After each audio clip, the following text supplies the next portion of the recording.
Hey!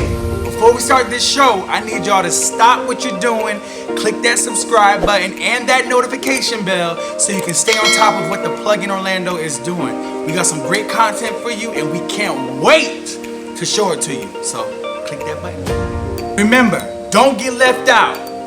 Plug in.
Welcome to the Plug-in Orlando. I am Sir Trends. I am Miss Boss. And I am Dr. Sass. And I am the creative. And we are the Plug-in Orlando.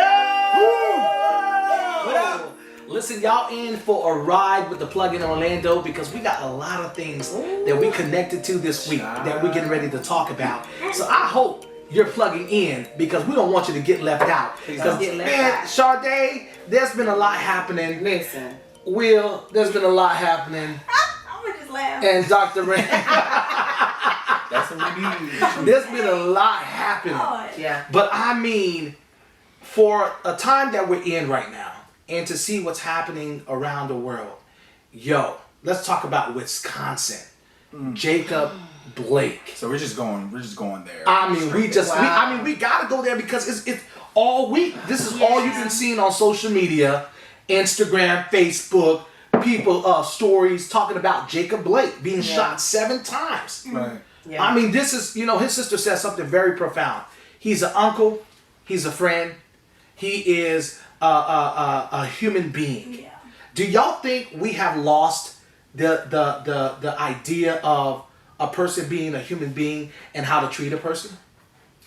I think it's a lot of opportunities just for me. Overall, the training. It's like they could have done so many other things. It's like we're human. We're not an animal. We're not a dog. We're not a robot. We're not just anybody. And I think what they did, from what I perceived from this video, I think they missed the point of who they should have been pursuing at that time. I understood it was like a violent act or somebody had like an altercation or a fight or something.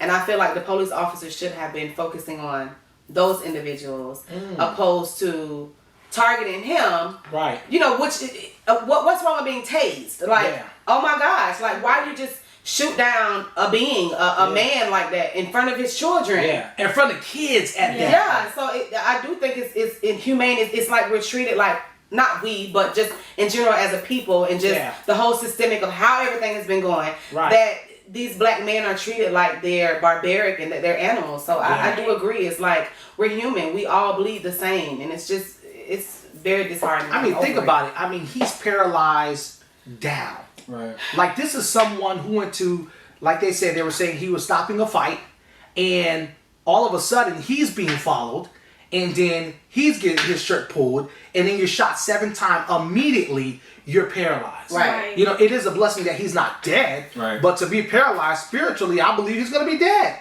Because how is he going to uplift himself from that place? Right. And I think it goes back to the training of the officers. We keep saying this, how are they trained? Because, like, automatically you see a black man that's enraged, not even knowing why he's enraged, of knowing that story behind it, and automatically you shoot. Right. He's He's automatically a suspect or a person of interest, but wasn't the one who was causing the ruckus. Like, you didn't even see, or, let's not we didn't. I don't know about y'all. I didn't see the whole video, the whole Right. tape. I just heard about it. Right. Prior to what we seen, but at the end of the day, take time to see what happened. That's your job as a police Yeah. officer to Yeah. stop crime, not to kill. That's not your initial, Right. job. Because you are for the public. Out of the taxpayer of the people, you're being paid to protect, To serve. to Yes, protect and to serve. Right. And when you see stuff like that, man, it's It's just a disservice. it's a disservice. What's the point of? We might as well protect our own communities. And it's You know? dehumanizing. It's dehumanizing. Yeah. How could you feel okay when walking out your door, and as soon as you see a policeman, it's like you kind of take that. Yeah. Oh my gosh, let me get myself together. Right. You ain't even doing nothing. Right. But you gotta get yourself together. Yeah, man, it's so important that I think there's so many layers to this, Dale. Just in this culture alone, that this word that we need to reevaluate and we need to put it back into society is accountability. Yes. Accountability from being black, accountability as a police officer, accountability as a husband, accountability as a father, accountability as a friend. I think that word that's the word that needs to really run throughout this earth, because of course it's not just a police problem, but it's also a sin problem. We're talking about the cardinal, but we're not talking about the spirituality of what's being released upon this earth. Because even looking at a 17-year-old at a protest with an AR-15, killed 2 people, injured 1. Where was He this? just walked around. He just walked around Where was this? Walked around. in Wisconsin. Yeah. So during this. Yes, Wow. with an AR-15, shooting 2 individuals, killing 2, and 1 injured. Yeah. It's time to change the narrative. It's just too much. But my thoughts is like, you two being black men, how do you guys feel? How do y'all feel day to day Right. coming out and just this new norm or whatever it is? Has that affected you guys mentally as just being black men? I'm curious to know. Well, I know for me, because I'm not I guess even though I am a black man, as far as a stereotype of a black man, I've been very sheltered.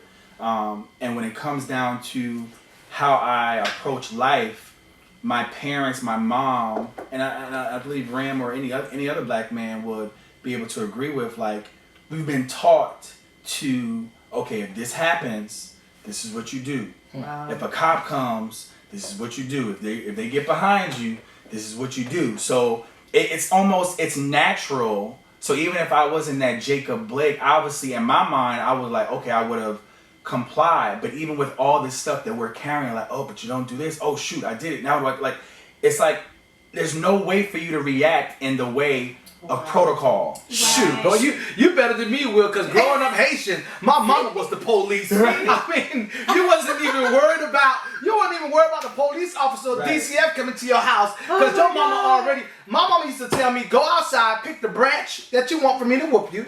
Now you know And what? then Oh, you yeah. bring that branch Oh, yeah. inside, it wasn't big enough. Right. What did she go do? She went to the highest part, Got the biggest she one. broke it, brought it inside, Right.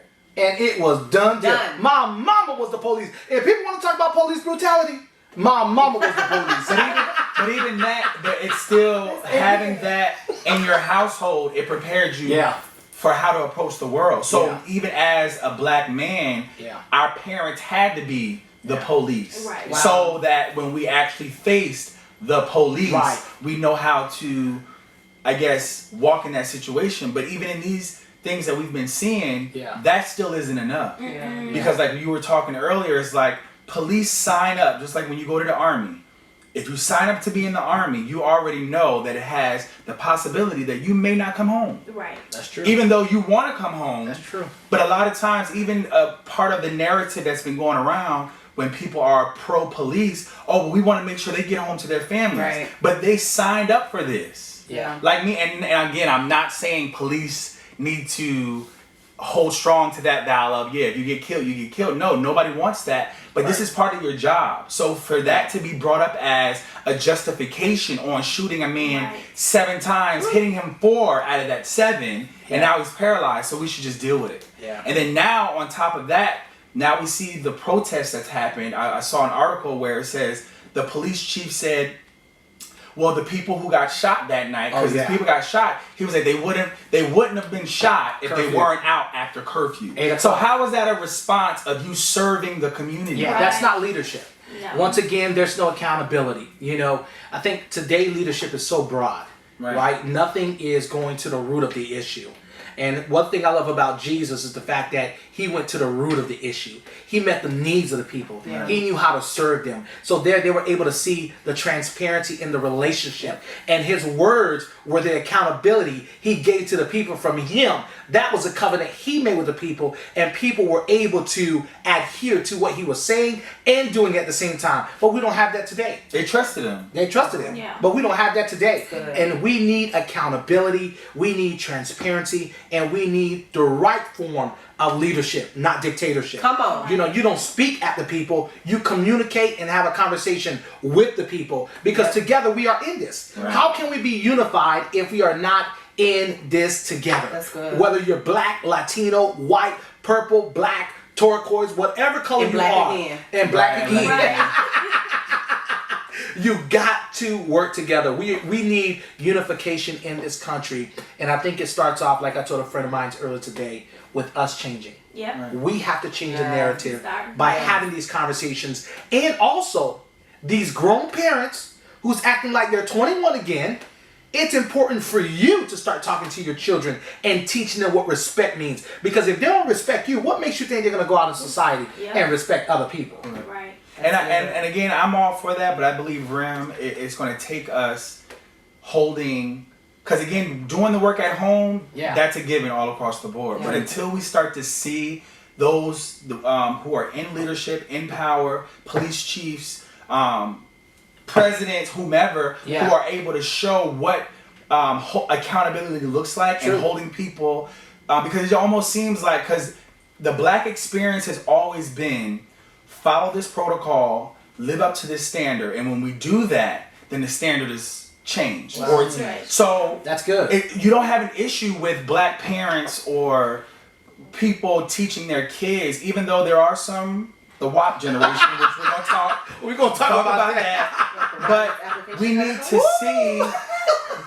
to see, those who are in power Yeah. holding people accountable and having the voice of the people. If your people are crying out, don't just say, well, if they weren't out after curfew, then they wouldn't have been shot. No, that's garbage. That's Right. unacceptable That's if the you're in a bad. public Yeah. office, because Yeah. you're not just put there, even Right. though, and it bleeds into the foundation of our country. Yeah. A lot of the police systems were put in place to hold black or minorities Yeah. down so that they can't Make come moves. up. Yeah. So I'm not saying everybody is like that or it's Yeah. always been like that, but the foundation of the police system in this country Yeah. has been to keep minorities Yep. and blacks who Yep. happen to be minorities at a lower place so that these other individuals can continue to hold power when Yeah. the minority, we're not even trying to take other people's land. Yeah. We just want to be able to survive, provide for our families, Be equal. and live this And have life. our Yeah, own yeah. land. I mean, at the end of the day, we want our own, just Right. as such. And it's like the barriers, the challenges every day. We have Yeah. to fight so hard On every level. on And everything. you know what's crazy too though? You got a lot of listen, I'm a believer, I'm a Christian, but I need to get at the Christians today. Okay, at the end of the day, there is injustice in the Bible. Right. All right, God had to free his people. Right. Okay, there was injustice that was happening under the leadership of Pharaoh. Right. And he had to use somebody like Moses to do what? To allow them to break free. Yeah. Right. So if you're a believer, if you're a Christian and you don't want to get into this conversation, something's wrong. This situation or these type of situations should stir something in you because Yes. people are being broken. Families are being divided. God is a God of family, love, and unity. Yeah. So if you're a believer, if you're a Christian, you need to not just pray for this, but also find a way to take part in seeing what you can do to bring the unity Yeah. into what we Promised need land. today in this culture. Yeah. Because this earth is starting to cry out. This earth is starting to cry out. And when God gave Abraham that dream, and he talked about in Acts chapter 7 and Genesis chapter 15, he talked about when he gave Abraham a dream about they were going to be enslaved for 400 years, and they're going to go to a land that is foreign. And what God said he was going to do, he says, I'm going to punish the nation that took them. And you can see that today. that this nation is being punished. And the reason I say it's being punished because things are being exposed, that this country has been built on lies. This country has been built on lies, and before forgiveness can even begin, the truth has to be exposed. Definitely. It's 2020. It's 2020. And this is the year for, I say, identity, exposure. Come on, doctor. And progression, depending. Because if we've been down so long, but look how many of us are progressing in this pandemic. This time where we were supposed to be down and looking for money, you know, but it's there. Your gift will make room for you, but we are being exposed to greatness and not just the negative. And when you look at it, it's all about perspective. It's all about perspective. We're being exposed a lot too as black people, because you got some black racist people too. Oh yeah. I mean, I've been seeing stuff on Facebook calling people coons and stuff like that, and I'm like, technically, by definition, blacks cannot be considered racist. Okay. So educate me. Yes. Because that word the racism has to mean you're in a place of power. Yes. And racism comes with That's good now. white privilege. I didn't know that. So now there are black people who are being discriminatory. Discriminatory. See, that's why you Dr. Sad. That's why you the creator. Did y'all see how they broke that down? I'm over here like, let me just sip on my coffee. It's true. Because I mean, and again, this can be a whole episode on itself. But I've seen social disputes of an older white senior who believes racism is just a fabrication of our imagination, because they feel as though, they grew up poor and they were able to deal with that and be successful. But I'm like, ma'am, you still have the benefit of your complexion. That's called privilege. And the doubt. Right. So even though, because no one's denying that people have struggles, but it's like blacks have struggles and we're darker, so we don't have access. And that's the biggest thing. White privilege has an invisible cover or an invisible benefit that even though you may have these struggles, if on paper you look a certain way, you good as it relates to someone of color or a minority. Because and we've seen it plenty of times. There's been movies, there's been skits that shows if you look at a resume and there's the same qualifications, but when you look at them in person, the person that don't look like Joe or whomever is the CEO, they don't get the opportunity. Right. But that shows, like, even in that situation, blacks and even minorities have been creative to be able to still find a way to be successful, still find a way to provide for their family. And they weren't even crying about it.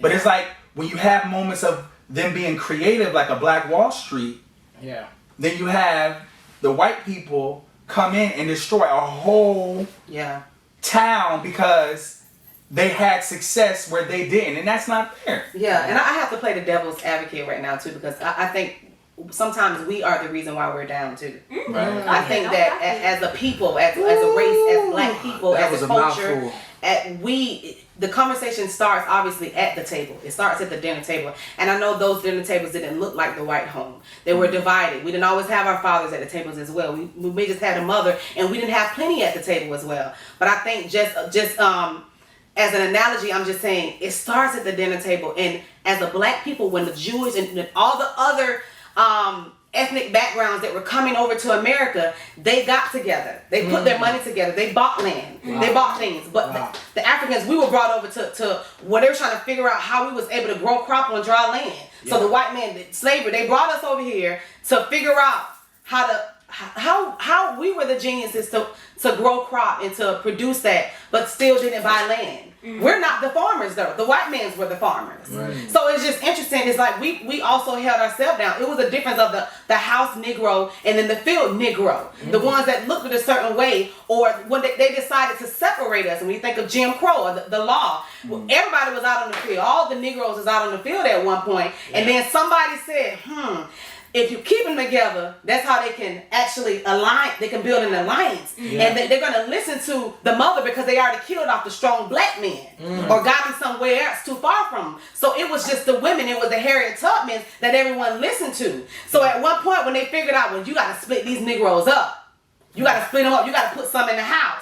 Not all of them can be out on the field plotting. So when they brought the certain ones in the house, that's when they get the fair skin, the ones that was the master was sleeping with the ones, and then you got the house nigga, and then you got the so it then became a thing. Right. So they got smarter than us. They figured us out, but we didn't stay together. They started switching on each other. Why are you talking to me? You in there with master. But you know what? It changed the mentality Yeah. of it. It changed the whole mentality. Right. To separate is to separate. We allowed them to the do body. that. Yeah. So when you do that, you feel like you got leverage. You don't have nothing. Exactly. You we're have only nothing, big. but it's We're the only mentality. powerful through numbers. And when they started to break us up, we didn't continue to stay. We didn't say, no, you plot in there while we plot out here. Yeah. Yeah. They were getting the favor, getting the dinners, and getting the got to feed Getting all the the children good and stuff. the good stuff. But then you turned on us. Yeah. So it started then. Yeah. If we stuck together and stayed together, we were able to build together, and we didn't do that as a culture. And you can see that today that, you know, just as black people, we have a hard time working together. You know, it's either you want a discount or Oh my God. it's either, and it's funny that, you know, how can somebody else discount your price? Right. Like it's your company, you've invested. How in the world you're telling me what you're gonna charge for for what you need? Right. You know, but we see it in our community, The and audacity. you know, there's so many things that are wrong, right?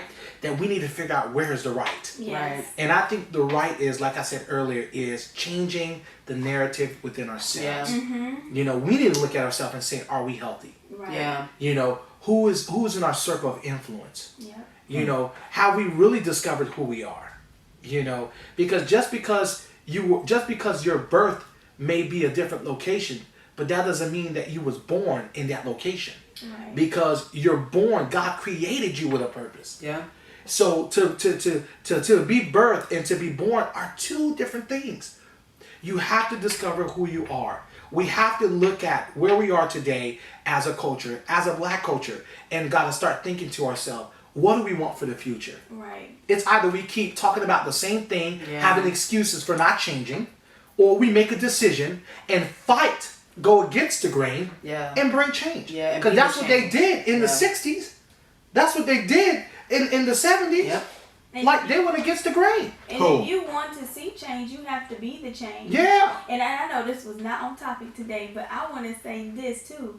We have to stop taking things that are great and making it negative. Like, just real quick, those flowers, the circles with the money. Now, And that's good, yeah. That's a whole nother. Like, we Yep. trying to, y'all call them blessings, and then next thing you know, people scamming you out your money. Now, that's see, a whole nother conversation. Now that's a whole conversation. But we Because talk about She it, dropped you the talk about bomb. that- but you gotta get away Let me first sit so right- you can see the change. You gotta change. Be the change that you want to see. Yes, more of the story in the flower. listen, Child. y'all, we can go on child. and on and on. If there That's was, the deep one. if there was an advice from this conversation, from this show, if there was an advice that you can give someone right now, starting with you, Sade, what advice would you give someone in this time to help connect them into becoming the best version of this in this season that seemed like it's filled with chaos? That's good. I think, well, I wasn't prepared for that. But I think When are you ever? right. But I be ready. I be Freddy ready. Ready. Let me say. But just to answer your question, and I don't want it to be a copy and paste response. I'm gonna get it right from the dome. Okay. I think the best way to be the best you right now is to not even. There is a lot of laziness going on. There's a lot of heaviness going on too. This pandemic to me, although I know you said punishment, but it's not really a contrary of what you said. I think it's a season of preparation. It's a surprise season. Even though even in the Hebrews calendar, this is the year of the mouth.